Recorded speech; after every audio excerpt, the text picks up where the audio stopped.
Data center, c'est un animal qui est assez récent finalement quand on regarde. Il n'y a pas de qualification particulière. C'est un animal totalement hybride dans tous les points de vue, c'est-à-dire à la fois juridique, fiscal, sur l'urbanisme. Voilà. Donc le data center, comment est-ce qu'on pourrait le décrire en fiscal, puisque moi je suis fiscaliste? On peut définir ce qu'il n'est pas. Donc ce qui n'est pas, c'est un local de stockage. Ça, on a une jurisprudence aujourd'hui qui est très établie par le Conseil d'État. En fait, l'administration fiscale n'avait pas compris ce qu'était un data center. Elle pensait qu'on pouvait entreposer des données, rentrer librement dans le data center, prendre les données à la main et puis repartir avec sur le dos. Bon, c'est pas comme ça que ça se passe.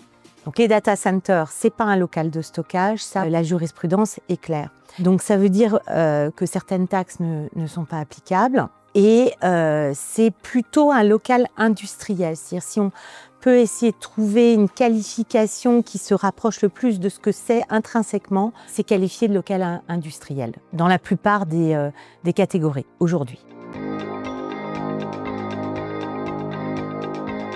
La réponse, elle est par la négation, c'est-à-dire qu'on sait qu'il y a un certain nombre de taxes qui ne s'appliquent pas, donc j'en parlais tout à l'heure. La taxe pour création de bureaux, local de stockage et local de stationnement, de même que la taxe annuelle qui porte exactement le même nom. Là, aujourd'hui, la jurisprudence est claire, elle nous a dit que ce n'était pas applicable. Donc ça vaut pour les data centers qui sont en Île-de-France, mais également ceux qui sont dans la région PACA, Provence, puisque le même type de taxe a été établi là-bas. En revanche, la taxe foncière est applicable. Là, le data center va qualifier de local industriel. On a également les assises d'électricité où là, il y a un objectif d'économie en termes d'électricité puisque les data centers sont des monstres de consommation, ce qui pose de gros problèmes environnementaux. Et donc là, effectivement, pour le coup, les data centers sont dans le champ d'application de ces taxes.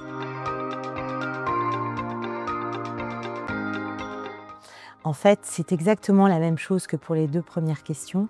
On est dans un animal hybride, un animal fiscal, comme je l'ai qualifié, mais qui ne rentre dans aucune catégorie. Donc, pour l'opérateur, c'est la même chose. C'est-à-dire, c'est pas un producteur d'énergie, c'est pas un producteur de données, il fait pas du stockage physique, puisque tout ça part dans un cloud particulier. Donc, on a ces installations techniques qui sont extrêmement importantes. Donc finalement, juridiquement, on a un peu de mal à le qualifier. Donc ce qui donne des effets fiscaux derrière, parce qu'en réalité, dans les data centers, ce qui va valoir le plus cher, ça va être les installations techniques qui sont à l'intérieur. Donc l'opérateur de data center, on pourrait se dire finalement, c'est un exploitant immobilier, il fait de la gestion immobilière, mais pas du tout.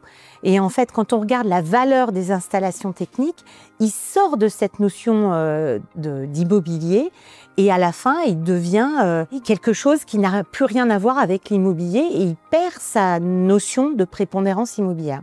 Donc c'est ça aussi qui est intéressant puisque en France, l'immobilier est profondément taxé, très imposé. C'est dans le target, on l'a bien vu dans la dernière loi de finances avec le changement du régime d'apport-cession 150 obétaire. Là, le data center aujourd'hui y échappe en tout cas à cette qualification immobilière. Donc lorsque vous avez une société qui exploite un data center, quand bien même elle est propriétaire des murs, la valeur des installations techniques va faire en sorte que elle ne pourra pas être qualifiée de société à prépondérance immobilière.